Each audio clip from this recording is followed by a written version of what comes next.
Good morning and welcome to the BlackUSA.News morning show. My name is Donnie Glover and I'll be your host today. We have joining us Judge Leonia Lloyd from Detroit, Michigan, and also Mr. Willie Flowers, a native of Alabama, but here in the city of Baltimore, greater Baltimore, we should say.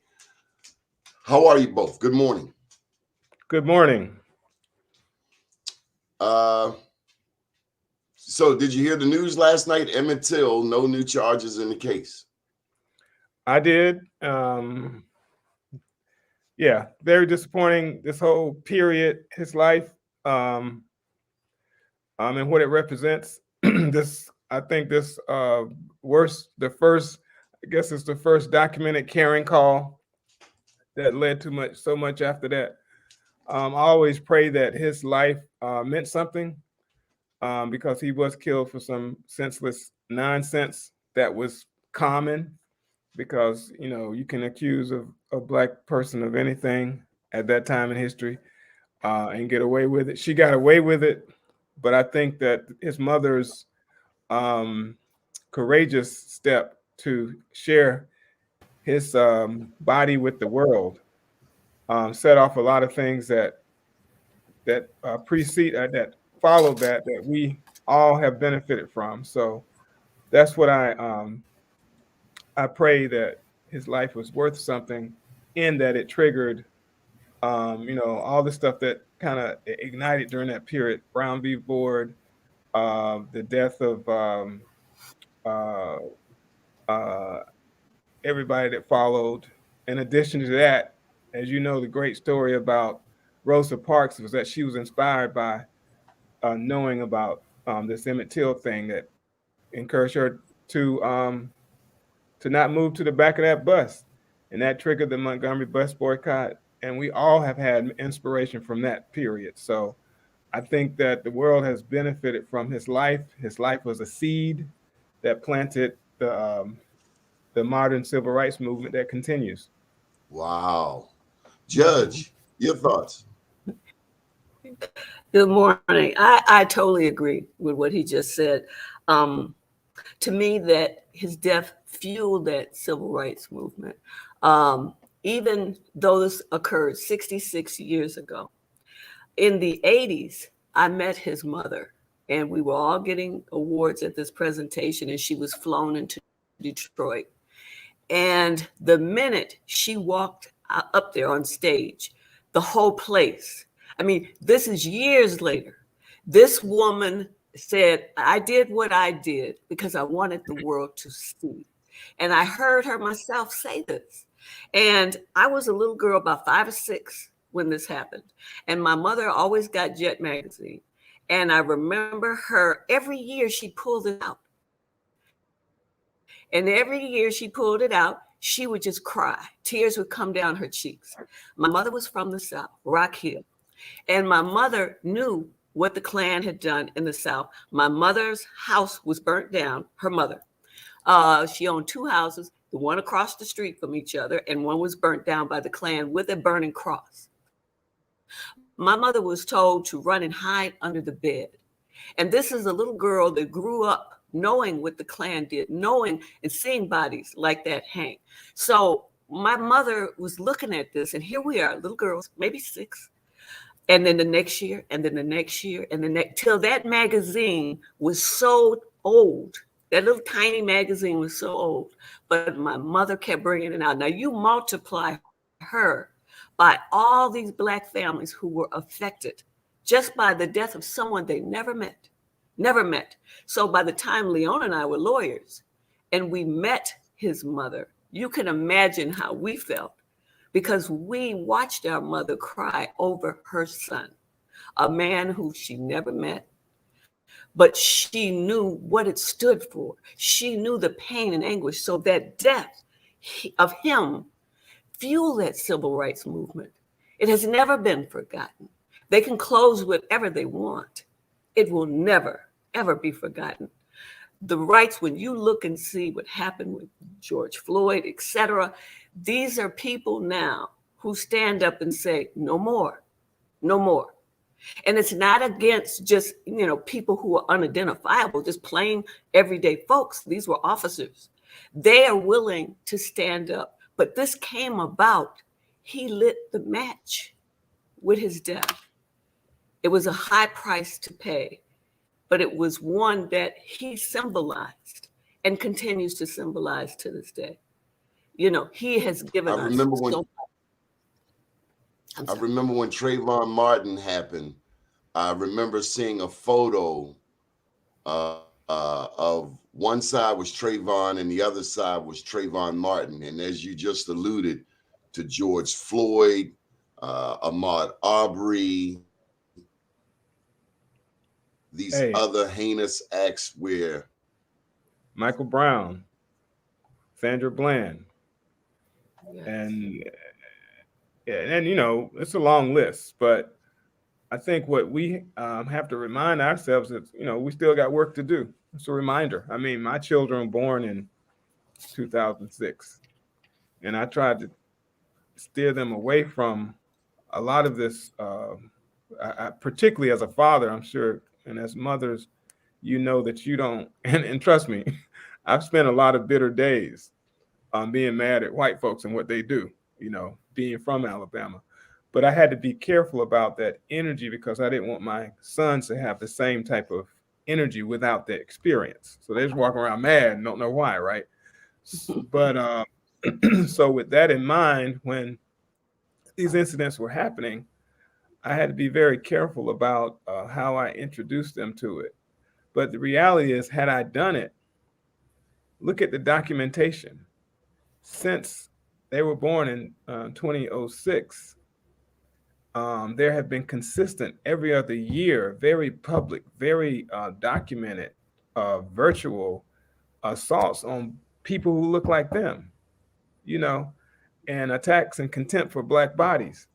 And I don't know what to say about that. I don't think it's in that. Well, what I will say about it is that it's no different than Emmett Till in every decade after his life.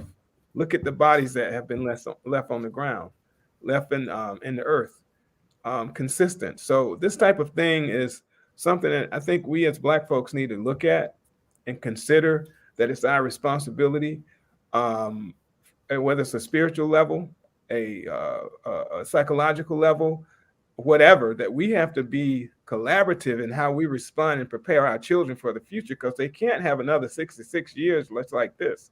You know, it's heartbreaking to even think that, but there's been a constant attack on Black life with no response except pacification and nullification, and except the government trying to figure out a way to keep these Negroes quiet, keep them settled, keep them in their community. We have to do something different than we've done. And I know that it starts with us being on the same page about how we respond to this nonsense moving forward, building our own communities back up, whatever it is. It has to be done, and it has to be collaborative, and it has to be with the intent on not spending the next 66 years talking about how white people have killed us. You know, Willie, as you were talking, what came to mind is something my dad said. I was about 7 or 8 years old. We lived in East Baltimore at the time. And I remember asking him, I remember it like yesterday. I said, "Daddy, do you hate white people?" Because you said you have to be very careful, Willie, about what you share with your sons. My dad said this, and I've never erased it from the brain. He said, "I don't hate anybody. I hate what some people do, but I don't hate anybody." And I have to agree with you, Willie. What you say, what you do, they won't ever forget it. They will look back on this for the rest of their lives. That what my daddy did say when I would complain to him about white people, and this is going to make you chuckle, Willie. He said, the first one you need to be mad at are those greedy ass African kings who sold your ass over here in the first place, quote unquote. That's Doc Glover. Say that the healing starts there. We're talking about the case of Emmett Till. Please go ahead, Willie. I guess the healing starts there, so you can understand the nucleus. But, you know, we have to move on. We can celebrate the kings that were sold into Haiti and start there. It can lead us there. Mr. Bob, thank you for joining us. We're talking about Emmett Lewis Till, 14-year-old black young man lynched in Mississippi in 1955. DOJ say no new charges. Welcome to the show. Your thoughts? Good morning. How's everyone? There's so many modern day lynchings. It's hard to get excited about one that happened 70 years ago or so. Every day we see new lynchings. The fact that the DOJ decided not to pursue the investigation that was just started, I think in 2018, is really not a surprise. They've I don't know the rationale for it. I suppose they believe that they've got limited resources and there are more pressing problems. And there's nothing that the investigation is going to show that we don't already know. Emmett Till was murdered. It really doesn't matter whether he did or did not commit the crime that he was charged with. He was murdered. End of story. No surprise then. No surprise.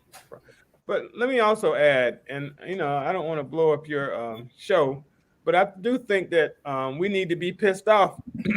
We do need to spend some time being angry.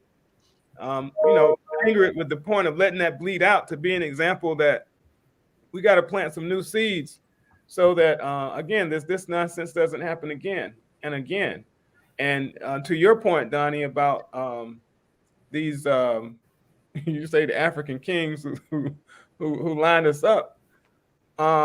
If we're in positions of power and we allow others to cause us not to focus on what's most important, and that's building our communities.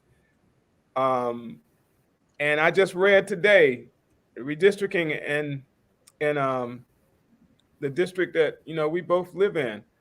The population went down by 65,000 people. Do you understand the power of that? This is in the congressional district that you and I live in. The population was reduced by 65,000 people. Now, a congressional district is typically 180,000.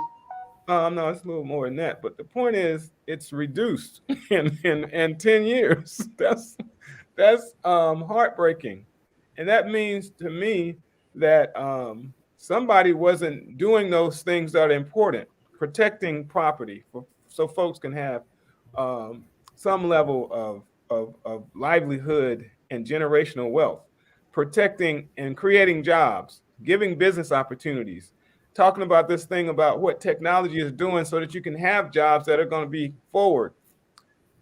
Obviously, that ain't happening if 65,000 people left a congressional district, and that's heartbreaking to me. But where did it go? I mean, that you can't just say they. I don't think you just say they left. The question is, where are they? Well, what I'm telling you is that they left because there's no emphasis on job creation, business creation, protection. We have to talk about the protection as it pertains to public safety also. But my point to you is that, and I'm trying to follow Donnie's focus on the African kings that sold our people, is that we have African kings, we have people in responsibility who's supposed to defend our front so that we can build up communities. And if they're not doing that, they're just as bad as those African kings that he was talking about. Well, welcome to the show, Attorney Malcolm Ruff. Good morning, Malcolm. Greetings, everyone. I'm glad to be joining y'all. Donnie, did you say that there were African kings that knowingly sold black people into the institution of slavery as it was implemented in this country? No, sir. I was quoting my late father, who said, when I complained to him about white people, he said the first person you should be mad at is not the white people who bought you, but the black people who sold you. Yes. It was an anecdote. Okay. Well, because it was often the case, not just in the countries in Africa, but throughout the world, that the strength of a village is measured by the strength of the men, and the strength of the men was measured by their ability to conquer other lands and other peoples. And so it was not unusual to have one tribalism to acquire new land, but it was always for a purpose.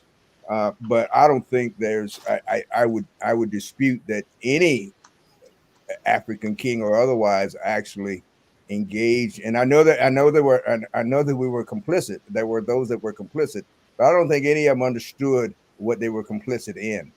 I don't think any of them understood the institution of slavery as it existed in this country, because it didn't exist that way in any place else in the world. Do you think they would understand if I came over there with a reparations lawsuit saying that they owe us money? I think they would say, clean up your own house first. Oh, okay. I think they would say, start with the country that distributed the stolen goods. No, I think they should alleviate some of that gold. I think it's a little too heavy around their necks. They just sort of go and drop us off. Hey, just lead by example. Judge Leonia, you're the queen on this panel today. Well, let me welcome in Malcolm. Malcolm, we have with us esteemed attorney Robert DeShield, Willie Flowers, who's the president of the NAACP Maryland and Howard County, and also Judge Leonia Lloyd, straight out of Detroit. She's one of the greatest judges you never met. So welcome. We're talking about Emmett Lewis Till, 14 years old, 1955. You know the story. No new charges. Yeah, I'm just getting caught up, guys, to my brothers, Mr. DeShields and Mr. Flowers. Love y'all, brothers, and glad to be able to join y'all on this conversation. Your Honor, I have some litigation going on in Detroit right now. So, it's interesting to be able to meet you in this way. I'm clearly disappointed as well. Obviously, I'm a little behind on everything y'all have discussed, but it's this thing. And I'm sorry, I'm having some issues with my headphones here. Keep it right it's there. Despicable. Okay, it's despicable to think that our justice system, as it has progressed and grown, and as we have continued to develop, as far as what our purview is as a society on what is acceptable, what is not acceptable, that we would allow this murder, this heinous act, one of the most ridiculous acts of racial violence in the history of this country, to go unaddressed. And you see that it plays out today, that we still have completely vicious, terrible acts happening against us every month, every other month. We're seeing terrible acts. As you saw last year, we resolved the case in Prince George's County of one of the most ridiculous acts of police violence that's ever happened.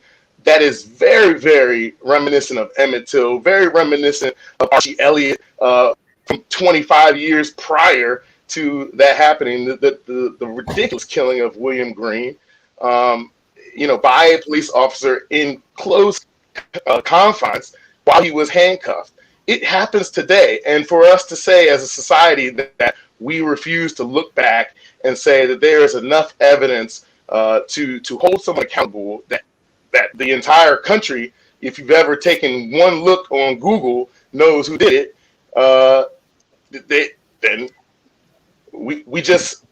there's never going to be any justice. Judge, does it change your opinion at all? I mean, does it make you less confident in our justice system? Less confident. Well, it doesn't make me feel good, number one. When I look at and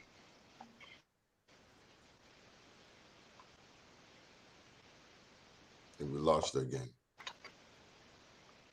We have some technical challenges. So let me ask you, Mr. Bob, does it weaken your confidence in the justice system? I have confidence in people, Donnie, and until we get the right people in the right positions, I don't have confidence in anything. It doesn't. The justice system is not animate. Is not a living being. It is a system populated by human beings, and until we take charge of the process that selects and appoints those people in those positions, we won't get any different result. And we don't get a different result necessarily by changing the color of the skin of the people in those positions. Think You I'm only get back. a different, you only get Okay. I'll stop now and let the judge answer your question. I'm sorry, I don't know what happened. So, but technology, the DOJ is looking at that, the fact that she had supposedly recanted, and they were basing that on this Mr. Tyson's writing of his book. Okay, now, what was really interesting was that they said he had no recordings of this. He admitted he had no recordings of the one statement that was crucial and important, is that it didn't really happen like that. And that was not true. Now, he said, I was setting up the recording, so I didn't get that, but he wrote it down. Then they're looking at his notes, something about inconsistency in the notes and things of that nature. Now, of course, she is saying she did not recant. She did not say that. And they're at a standstill. This lady's 80 something years old. And they're at a standstill about what she did or she didn't do. Had he recorded it, they looked at his notes. He turned over all that stuff. They said there were some inconsistencies in that. The bottom line is that maybe the recording would have made a difference if it was in her voice, and he could authenticate that, but he did not have that. He had a lot of stuff recorded, but he didn't have that. She had another relative with her at the time who says she didn't do that at the time. See, so now that they're at a standstill with that, but now he published a book, became a well-selling author regarding that book about Emmett Till and her, and they were writing a book too. Okay, but it didn't get off the ground. Now the lady just says, I didn't say that, I didn't say that. So they're at a standstill. The point is that he wrote this book, I think 2017, and it came out, but he did this recording way before that.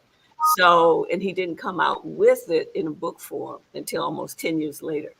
So you got that problem of the reliability of evidence, and it's a sad factor because now, fast forward all these years later, where we have cameras being used, be it the officers wearing them, be it other people just filming stuff. They got to film it because people are going to say it didn't happen. Okay, that's the world we live in today. And then you take your chance with trials, jury trials. And when they see the actual footage, do you believe what you see? See, do you believe what you see? And so we're getting to that level right now with this, but it's better than having nothing. Now it's so crucial to have any type of electronic evidence to back up any charges. And that's what it takes in our world today. Back then, with her recanting and all of the emotional problems and all of the attention she got, and then she, recanted, because then it becomes who is left to prosecute if in fact she lied during the state hearings. It would be her and whoever else they can find is not dead. Okay, but it would be her. Yeah, she probably got a lot of advice from a lot of people. Okay, the bottom line, she said, I didn't say that. I didn't say that. So we get at a standstill. So we got to look even at the bigger picture of what this stands for, because just like Mr. Flowers was indicating, even here in Michigan, a seat is taken away, okay, in Congress, that a Black person held.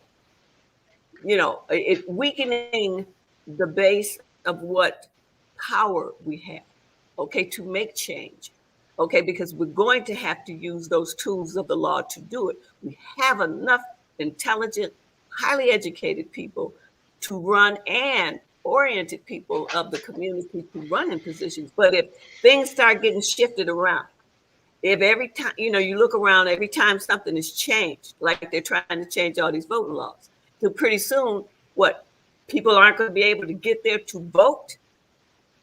Then what? We get weakened back to the state of having no power. And that is a problem I see, and that is what I'm concerned about today. Gentlemen, As I've said many times, we have to do a much better job of raising, identifying, nurturing, producing, and encouraging the right people to seek office.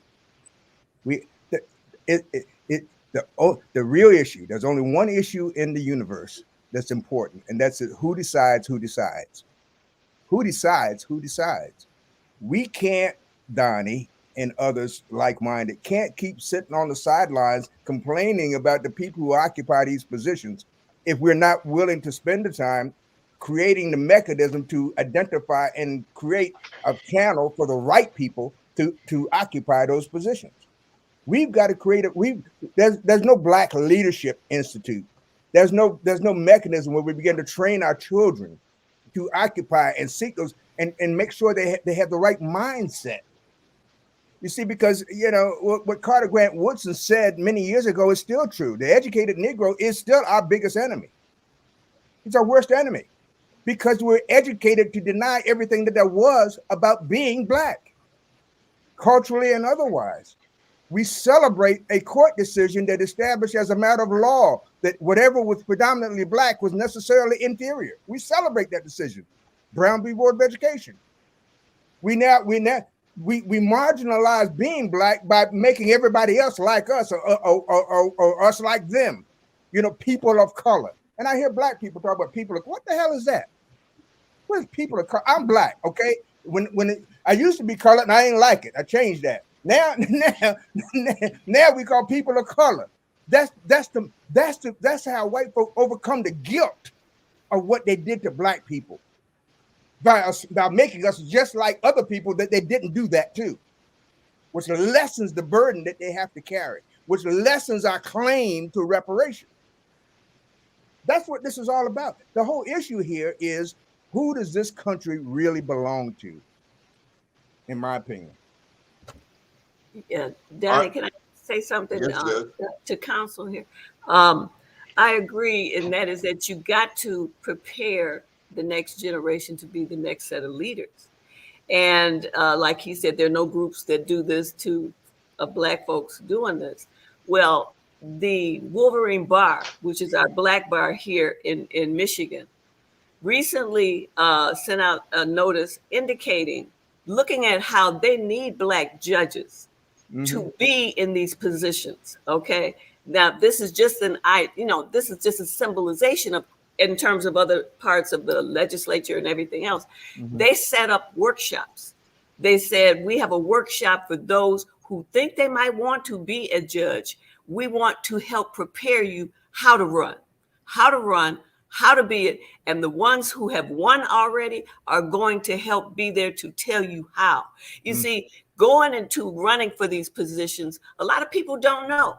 They don't know how to. They may want to be in a place of power to make some change, but they don't know how. Or how do I raise money to do this? Because when I ran, they said, you need three things.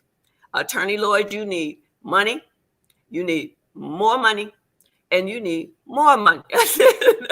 And I was on a shoestring budget, but I had a drive. No one sat up there and told me how to do any of this. Okay, this was all new to me. It was just something I wanted to do to replace what I saw. And I wanted to make sure that lawyers who went up in front of judges had a fair shot. Defendants who went up in front of judges had a fair shot, and that would be me. Okay, someone looking like me, giving everybody a fair shot. But they didn't. One lawyer told me, he said, when I won, he said, I'm just glad that you won because I know you are fair. He said, and I have a fair shot. He wasn't saying, favor me because I know you and I'm Black. He wasn't saying that. Give me a fair shot because I know I'm good. Give me a fair shot. Don't close the door before I even open my mouth because of how I look. So we are preparing the next generation of judges to be, helping train them to get into those positions. And that should be across the board with all powerful positions to help get people into those spots. Train them, let them see. That's how we make a change. That's how we make the change. I couldn't agree more. Let I me- absolutely couldn't agree more. But Well, Willie, is it time to change the name of the National Association for the Advancement of Colored People to Mr. Bob's point? No, I think Mr. Bob is talking about something else. The since you brought it up, the National Association of Advancement of Colored People is the equivalent to saying Black Lives Matter in 1909. It was very controversial, and white people were saying, "What about the rest of us?" So that was the name that was chosen then. And it's not about the name; it's about what we're producing. And the NAACP has. It's not about the name, but it did have non-Black people who helped found it, right? Well, it was non-Black people who helped us get out of the helped in the abolition movement. So you can't deny that. So and there are some quality organizations, and I always highlight the Quakers and the Mennonites who helped Black folks in that period of bondage and help Black people to get out. You can't overlook that.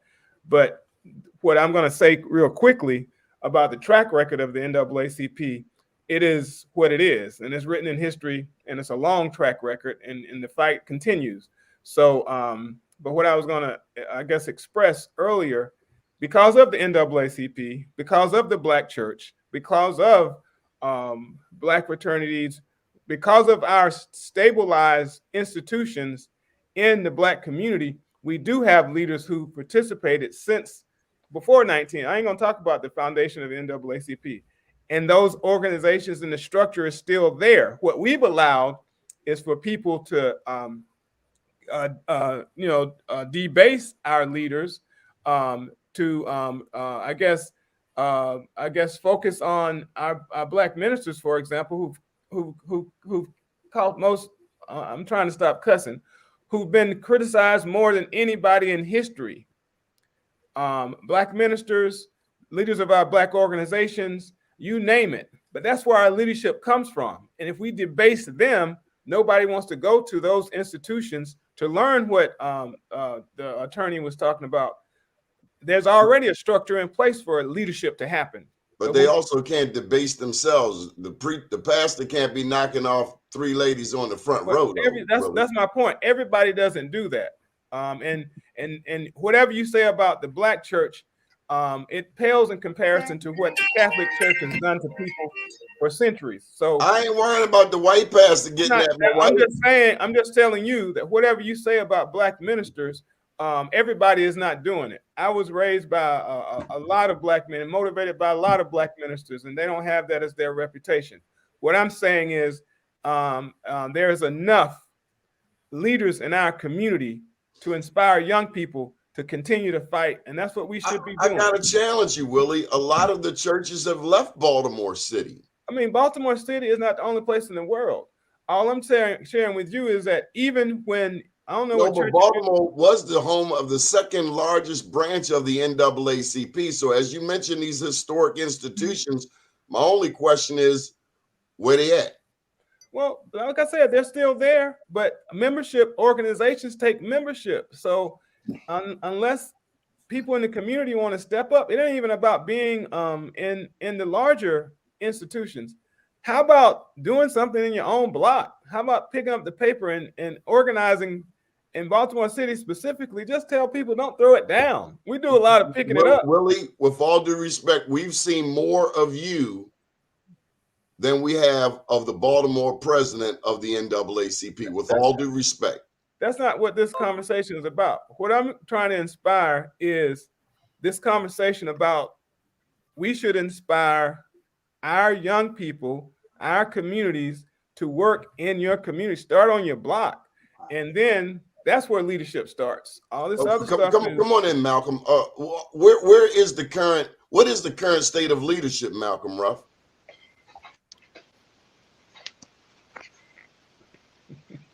What is the current state of leadership in the Black community, attorney? Malcolm for president. No, I don't want that job. I don't want the mayor job. I don't really want to be a politician. And I always thought I did growing up in the city. I always thought that working to move the legislative working to change laws and to rewrite the framework of infrastructure that controls opportunities, right, was really where I would be able to contribute. But from I'm barely a millennial. I have to claim that though. But from the millennial viewpoint, at 37 years old, I think most people my age would say that we have a serious dearth of leadership, and that there's a disconnect between our generations. Because most people my age would say that there is a failure of the older generation to give up the social, political, and financial capital and to pass it on to the next generation of leaders. So that's where I see the next issue in the failure of leadership that is occurring. I get that Black ministers have been a great source of leadership historically. I agree with you on that, Brother Flowers. I was raised in the church that was founded under Wendell Phillips and Frank Drumright.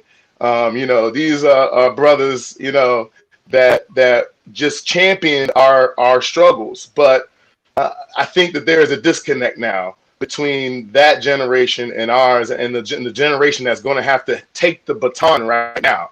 And really what I think it takes is leaders within political structures simply doing radical things, creating opportunity by reallocating resources, and honestly, the older generation giving up that social capital, giving up that political capital, investing into the next generation so that that baton can be handed off, and there can actually continue to be growth and change and opportunities that are growing in our community.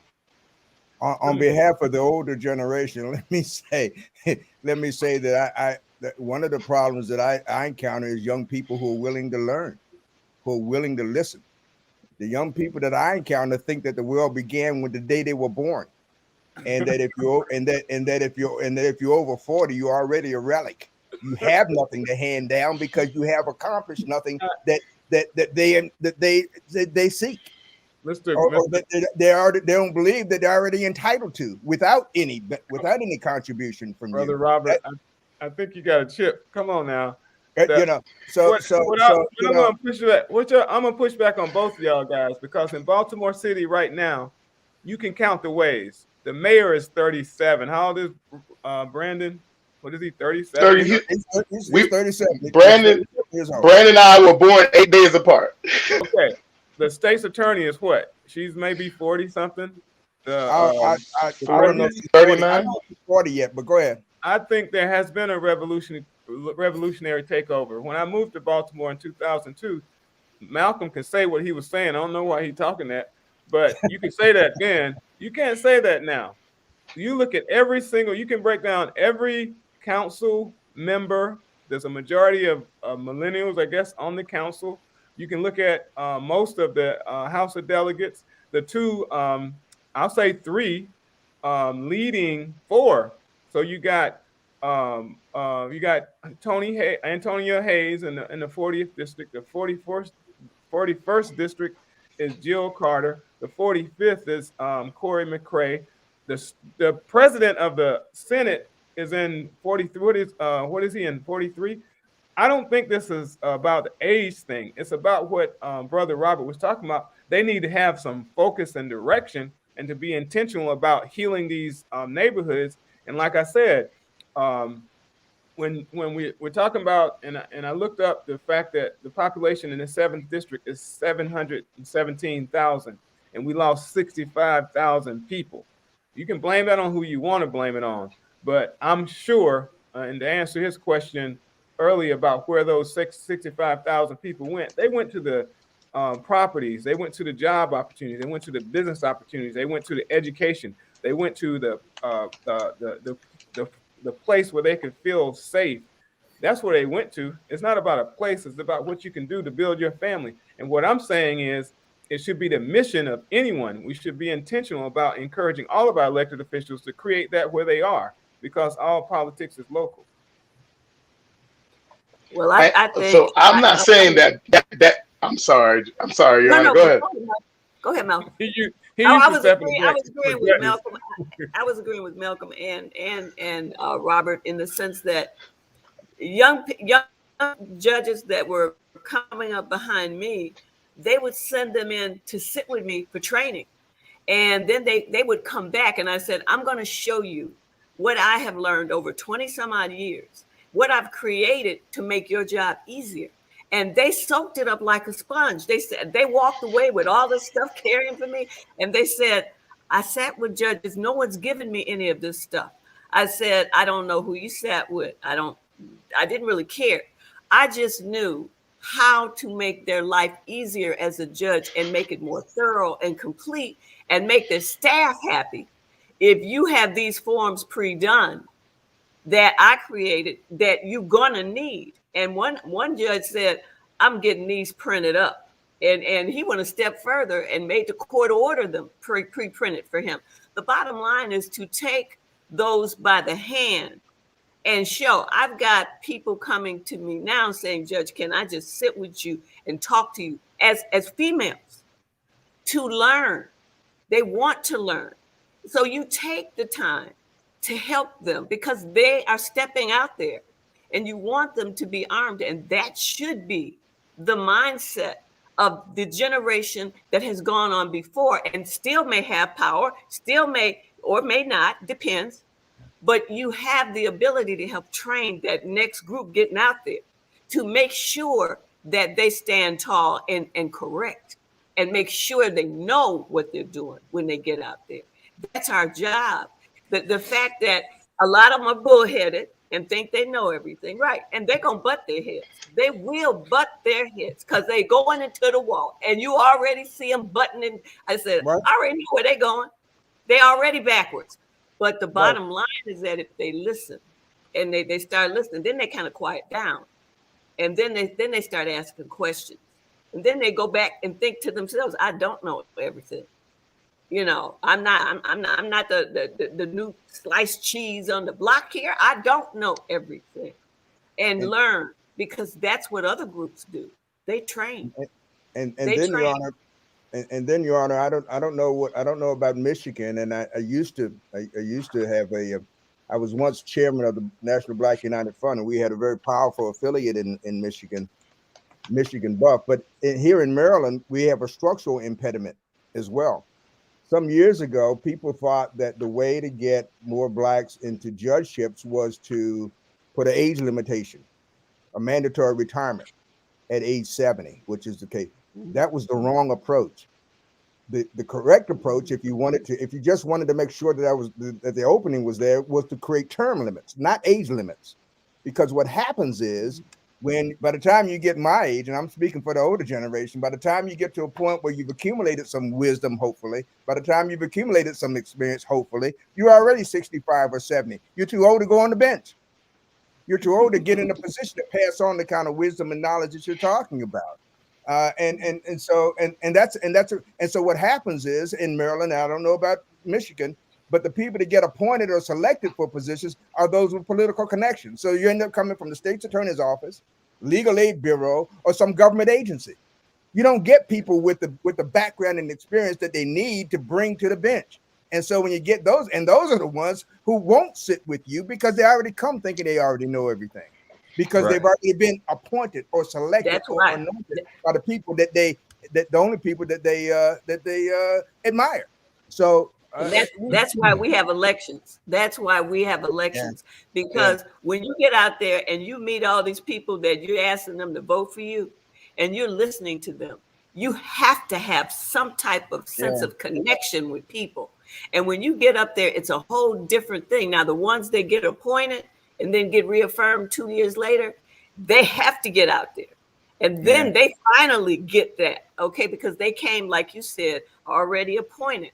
But for the different state jurisdictions out there that's only appointment, I feel sorry for them, because, you have a chance to hear and listen and feel the pulse of the people out there when you get out there and campaign. I figured nobody was going to appoint me. I got out there and campaigned. I didn't even think about appointment. I didn't feel I was a golden child. So therefore, I campaigned and I knocked a judge off, okay? One that was appointed, one that did not think he could be touched, okay? He was not of color.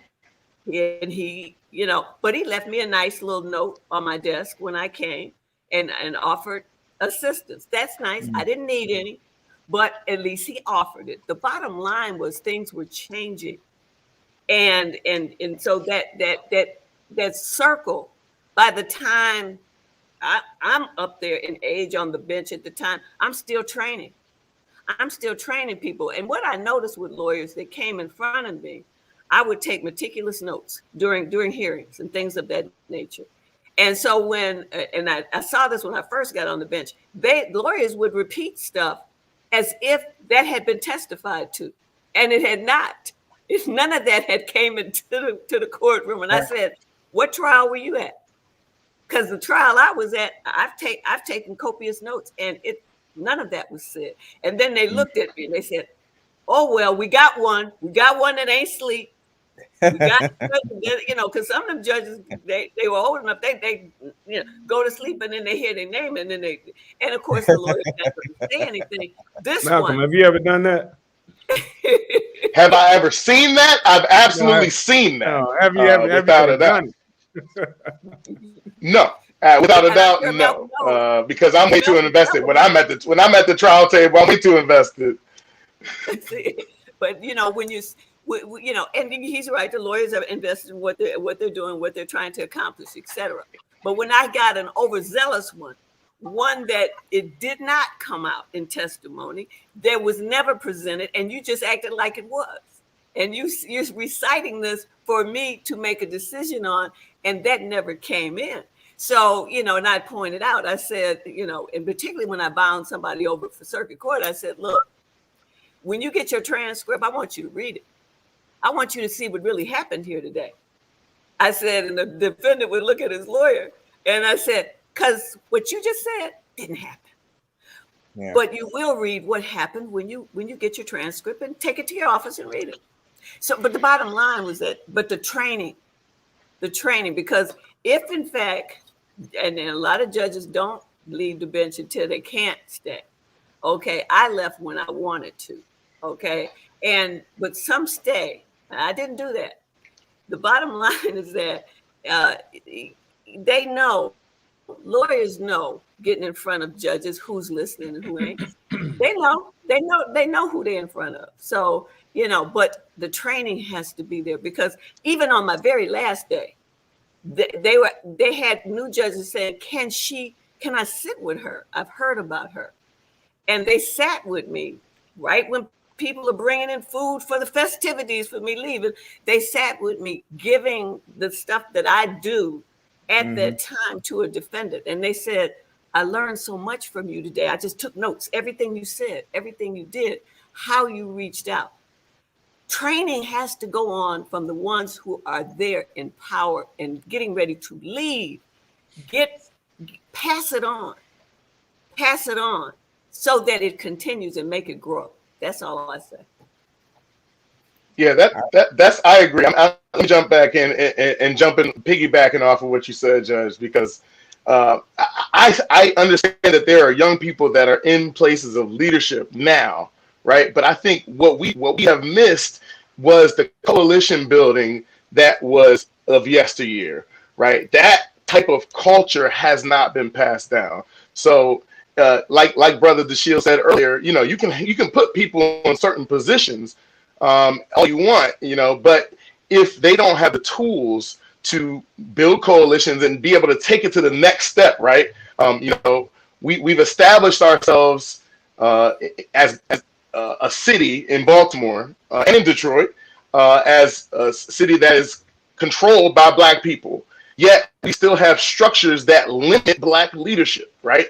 You've seen the limitations that have happened with our mayor right now, with Brandon Scott.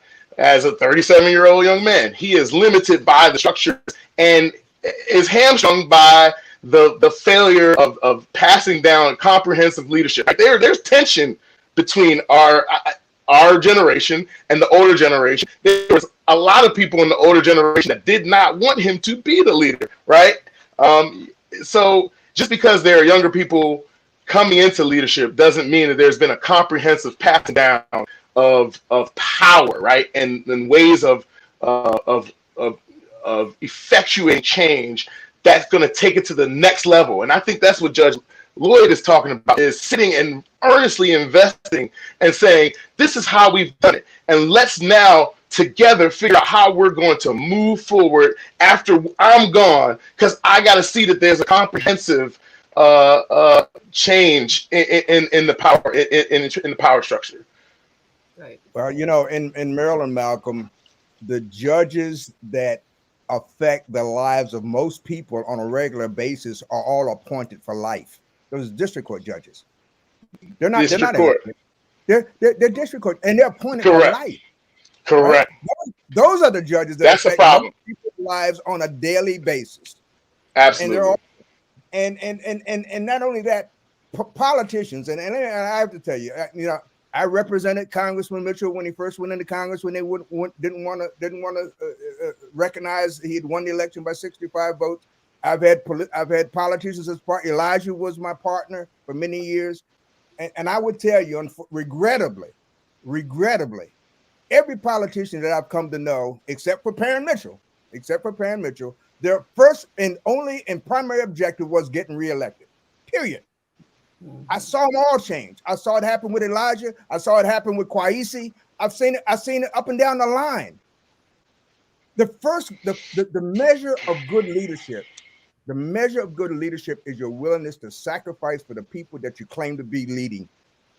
And there is no willingness to sacrifice.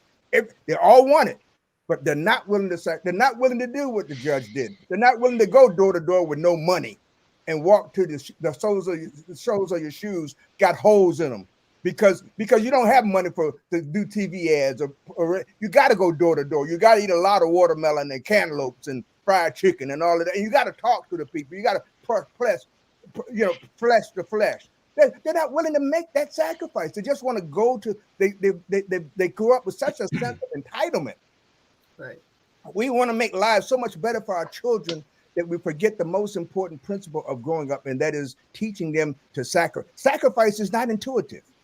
It is not an innate characteristic of people. In fact, our innate characteristic is to avoid it. It's to avoid pain. It's to avoid sacrifice. So we have to be taught those things. And if you don't have those things, you cannot be the kind of leader that we need in our community. You know what you just said is so important, because when people get appointed and they have to come back for re-election or recertification here in Michigan, if you didn't run originally, you got appointed. The people have to recertify you. Most of those people having to do that were nervous, like a cat on the hot tin roof. Okay, scared to death of campaigning and what it takes. I was relaxed, sitting back. I was like, hey, ain't no thing to me. I'm ready. Right. I'm ready to go. I'm ready for caravans. I'm ready for this and that. I was ready. And then even by the fourth time that I ran 4 different re-elections, I said, I don't have to do that. Everybody knows who I am and what I stand for. Okay. I said, I don't have to. And I said, I can help the rest of you. I'll work with you. I said, but the bottom line is that they had to get out there to people. They said, and my little group of 10 judges would say, well, I know Lloyd ain't got to do this, but the rest of us do. See, because Lloyd and a couple more were not appointed. Lloyd and a couple more were always getting out there to the public when it wasn't an election. Mm-hmm. Out there in the public, you could see me at the stores, you could see me wherever. I stop, I talk to you, I ain't scared of nobody. Yeah. That's because you got your sister, she got your back too. Yeah, I had her. And so when you saw both of us, it was like because it was 2 of us, right? And I always had, she was always, she wasn't scared of nothing. So, she was always open and welcoming people, because she campaigned for me when I ran, and she'd be at one church and I'd be at another. And she said, vote for my sister. They said, I'm voting for you. She said, not me. vote for her. I'm voting for you. And Leona said, I got tired of telling them I'm not you. So the bottom line, she knew how to get out there with people. She knew, she welcomed it. She was up in Adam every Sunday morning, 5 churches in a day. Leona was covered. The bottom line, when she ran, old hat. Yeah. Old hat. And Malcolm, to your point about the baton not being passed on, and I recognize that. But the fact of the matter is, when some of the young people get in positions, they're not looking for the baton to be passed on by the older generation, because when it comes to picking people that are going to fill their cabinet and to fill the positions of power, they go to California to get them, or they go to DC. They go to DC to get them, or they hire a consultant from London to teach them leadership, or they want to go to Bloomberg School at Harvard. They don't. And but is that a chicken or the egg question? But think about it. That's a chicken or the egg question, Rob. Because has the schism been created that has caused that seeking outside of the inner circle, or is it the other way around? I'm on my 7th mayor in Baltimore, and I'll tell you what I've seen over the 7 mayors that I've seen. Okay, the desire is not to get people who you believe have the absolute loyalty to you. So I don't want somebody that knows the city better than me. I don't want somebody that has connections deeper than mine. I don't want somebody who can talk to people that have a better connection and relationship than I do. So the way to avoid that, because those people are challenges to my leadership. Those people can say I didn't do it right. Those people can say I didn't listen. Those people can say I wouldn't follow direction. So I'll go get somebody from California, or I'll go get somebody who takes 6 months even to learn the map for the city, who takes a year to even learn how to get to City Hall. Because I'm not afraid of those people. If they want to keep their jobs, they know they got to deal with me and me exclusively. That's what I've seen over the 7 mayors that I've seen since I came here in 1975. Well, let me give you an example of how we can resolve this, because I don't think a lot of them know about the sacrifice. And Attorney Dashiell, you can explain, because you mentioned Congressman Mitchell's the campaign that he won. Yes. But he won the campaign before that, but they didn't call it. I only know this history because I know Pat Scott, and that because he was part of the Goon Squad. Right. So my point to you is, a lot of these young people don't know about the significance of the Goon Squad. Right. And if you told the story about the congressman's first election that he won, but his opponent announced victory, then they'll appreciate what happened in the election where you called it, because they rushed to announce that they won and they stopped it, and the rest is history. Right. But the point is, the disappointment is what I told you earlier, that the same district that we're talking about that he fought so hard for, that he stabilized as a significant congressional district for Black folks in the country, is now reduced by 65,000. I'm just sick of that. That makes me sick. Because think about it. The fact of the matter is, my bad. Go ahead. Well, what I'm saying is, based on the intentional efforts of Congressman Perry Mitchell to talk about Black business, and that creates jobs, it creates a population and community that you demand better in education. That's gone. And you can go ahead, Malcolm.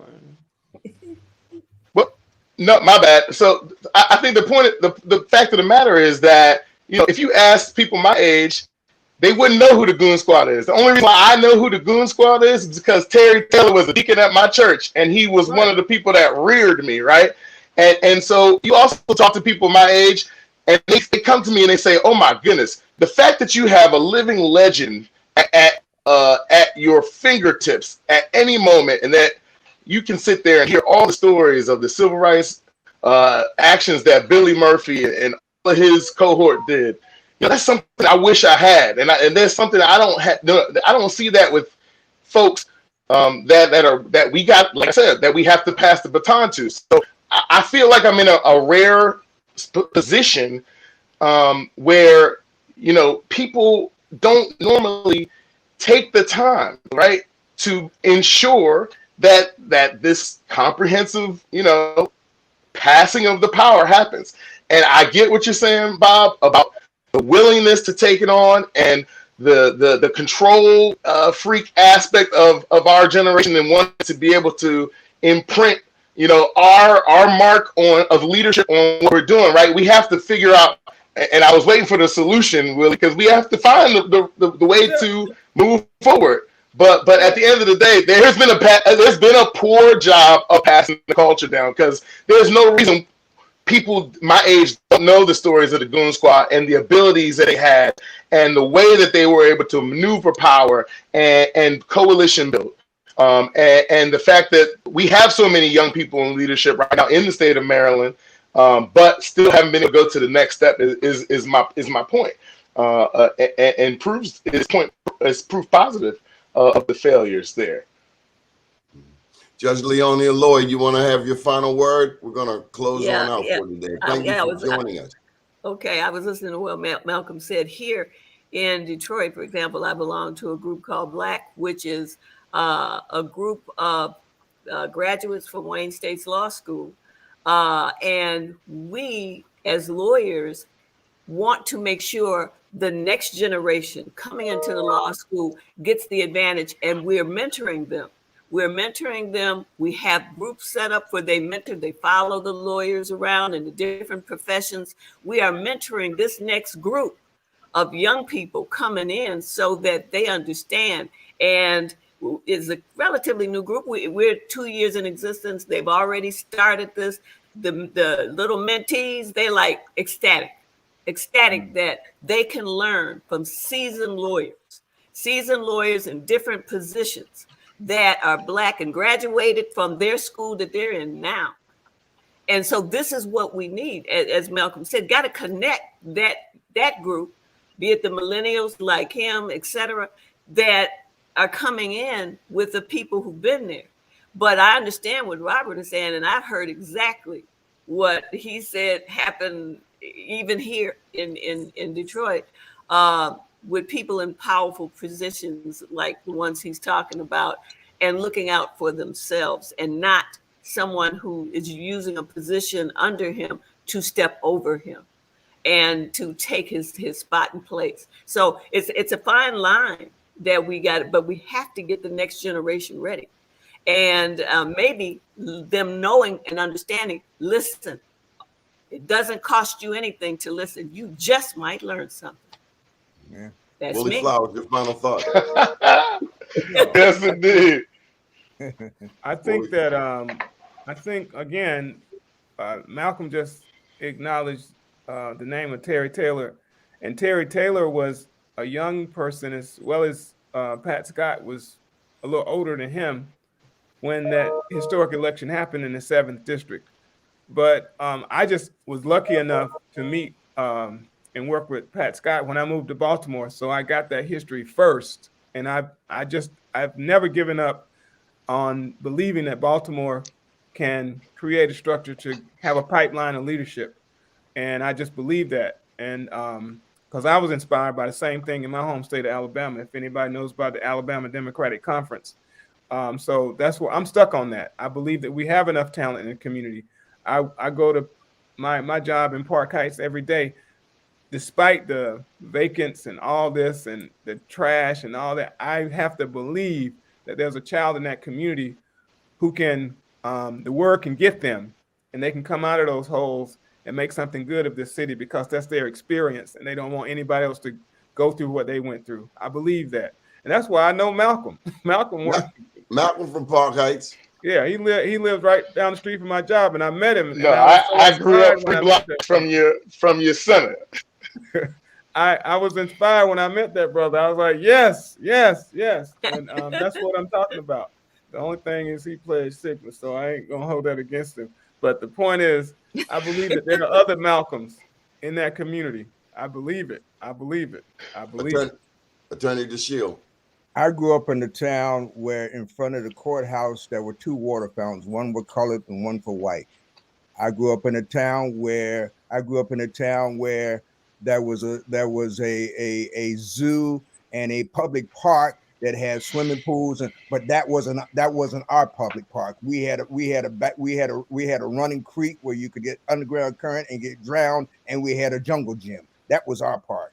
I grew up in a town where we couldn't go to a movie, and when we finally could, you had to sit in the balcony if you wanted to watch the movie. And we loved that because we would sit there and throw pom-poms and hit all them folks sitting downstairs until they came to put us out. Okay. Yes, I was part of the Goon Squad with Terry Taylor, with Pat Scott, with Vernon Dobson, with Perrin Mitchell, with Homer Favor, with Little Short, the one we called the Little Fire Hydrant, Gus Adair. We were all part of that group. Our problem today is we don't have communication. You don't know about it because we don't have a mechanism to tell you about it. We don't have more shows like Donnie's show to show you, to tell you that the history even exists. We've given up the means of communication. The media runs everything today, and we don't control any of the media. I'm done. Attorney Malcolm Ruff, would you take us on home? Hey, I'm just glad we had this conversation because it's much needed. We've clearly had to have it.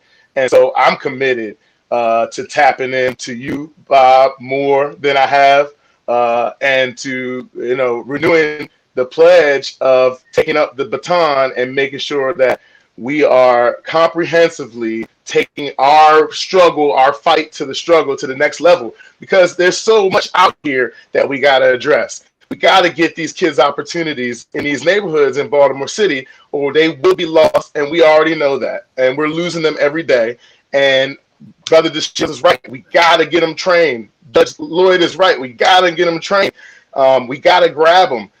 It's up to us, and we got to get legislatures, right, politicians to move, get off the resources, give it up, and give it to people like me. Give it to people like Munir Bahar, give it to people like Willie Flowers. Give us the resources to develop these opportunities for our children in these neighborhoods, because if we don't, we will be looking at Baghdad in the Black Butterfly of Baltimore City in 30, 40, 50, 60 years.